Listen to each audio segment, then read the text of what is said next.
দ্রুত বীর্যপাত বা ইরেকটাইল ডিসফাংশন অথবা অনেকের প্রিম্যাচিওর ইজাকুলেশন হয়ে থাকে, যেটা নিয়ে কিন্তু এই সময়ে মানুষ অনেক বেশি সচেতন।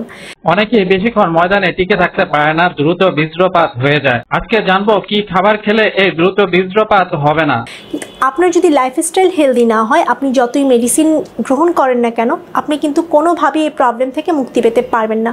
এবং পাশাপাশি আপনার খাবার কিন্তু হেলদি হতেই হবে। অনেকেই জানতে চায় যে কোন ধরনের খাবারগুলো খেলে এই প্রবলেম থেকে খুব সহজে মুক্তি পেতে পারেন। আজকে সেই বিষয়টাই নিয়েই আলোচনা করব। আপনাদের সঙ্গে রয়েছি আমি পুষ্টিবিদ উম্মে সালমা তামান্না।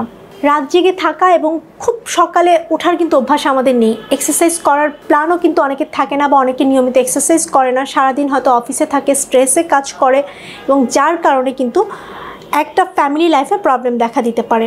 আপনার খাবার প্যাটার্ন, আপনি যেটা করেন স্ন্যাক্স হিসেবে বাহিরের খাবার গ্রহণ করছেন, সেটা না করে কিন্তু আপনি হেলদি খাবার গ্রহণ করতে পারেন।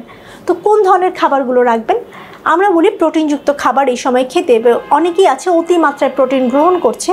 আপনার উচ্চতা এবং ওজন অনুযায়ী যতটুকু প্রোটিন দরকার ততটুকুই গ্রহণ করবেন, তবে চেষ্টা করবেন তার মধ্যে যাতে ফার্স্ট ক্লাস প্রোটিনটা থাকে। আপনি সকালবেলা ঘুম থেকে উঠে যদি 1 কোয়া বা 2 কোয়া কাঁচা রসুন এবং 1 ইঞ্চি পরিমাণ আদা কুচি জাস্ট ছোট ছোট টুকরো করে আপনি কিন্তু মেডিসিনের মতো গিলে ফেলতে পারেন। চিবিয়ে খেতে পারলে আরও ভালো, না পারলে মেডিসিনের মতো সলো করে নিয়ে নিতে পারেন। সাথে কিন্তু আপনি 2 চা চামচ খাঁটি মধু, যদি আপনার ডায়াবেটিস না থাকে আপনি নিতে পারেন।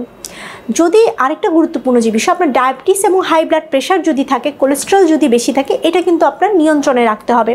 হরমোনাল কোনো ইস্যু থাকলে, থাইরয়েড থেকে থাকলে, সেটাও কিন্তু আপনার নিয়ন্ত্রণে রাখতে হবে। তার পাশাপাশি আপনি অবশ্যই চেষ্টা করবেন আমি আজকে যে বিষয়গুলো বলবো, যে খাবারগুলোর কথা বলবো, এগুলো প্রতিদিনের খাবার তালিকায় রাখতে। সকালে আপনি ফাস্ট ফুড বা পরোটা এগুলো না খেয়ে আপনি ওটস রাখার চেষ্টা করবেন।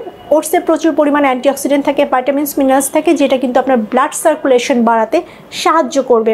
আপনার সেক্সুয়াল যে ডিজায়ার সেটা বাড়াতেও সাহায্য করবে। আপনি সকালে 1 গ্লাস দুধ, বাদাম, ওটস দিয়ে কিন্তু খেয়ে নিতে পারেন। সাথে অবশ্যই একটা ডিম সিদ্ধ থাকবে।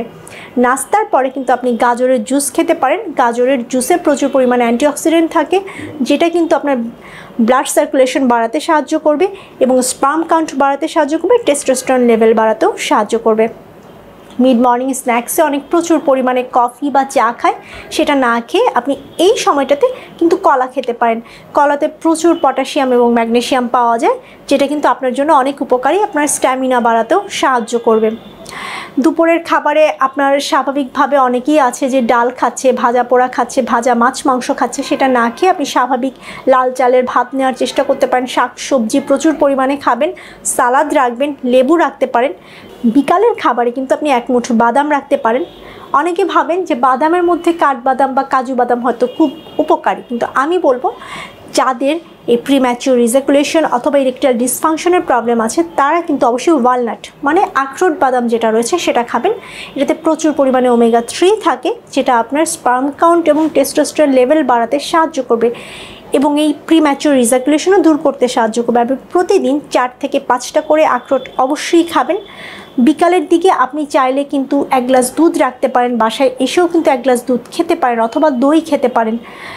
রাতে ঘুমাতে যাওয়ার আগে আপনি 1 গ্লাস দুধ, 1 চামচ পিনাট বাটার এগুলো কিন্তু ইজিলি খেতে পারেন, যেটা কিন্তু খুব সহজে আপনার স্ট্যামিনা বাড়াতে সাহায্য করবে। আরেকটা যে গুরুত্বপূর্ণ খাবার, আপনি ডার্ক চকলেট খেতে পারেন। ডার্ক চকলেট কিন্তু আপনার স্ট্রেস দূর করবে, মাইন্ড বা মন শান্ত রাখতে সাহায্য করবে, যে কারণে আপনি কোনো কাজে সহজে ফোকাস করতে পারবেন।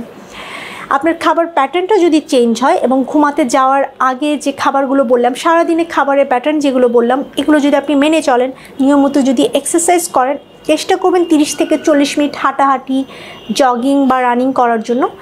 এই নিয়মগুলো যদি মেনে চলেন, তাহলে কিন্তু খুব সহজে আপনি এই প্রবলেম থেকে মুক্তি পেতে পারবেন। সবাই সুস্থ থাকবেন, ভালো থাকবেন। আল্লাহ হাফেজ।